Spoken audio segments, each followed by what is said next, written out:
আমাদের গলার আওয়াজ কি এই ক্লাসটাকে ভাঙতে পারবে? আজ আমরা এটাই জানবো। তাহলে শুরু করা যাক। এই পরীক্ষা করার জন্যে আমরা আমার গলার আওয়াজকে 3টে লেভেলে ব্যবহার করব। প্রথমে ধীরে, তারপরে মাঝারি জোরে এবং শেষে খুব জোরে চিৎকার করব। তবে ভাই, 2টো লেভেলের হালকা থেকে মাঝারি চিৎকারের পরেও এটা একটুও ভাঙেনি।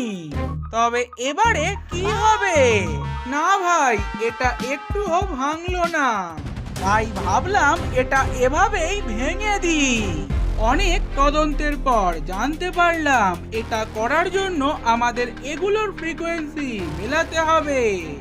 এই কারণে একটা অ্যাপ ডাউনলোড করে এগুলোর ফ্রিকোয়েন্সি মেপে নিলাম।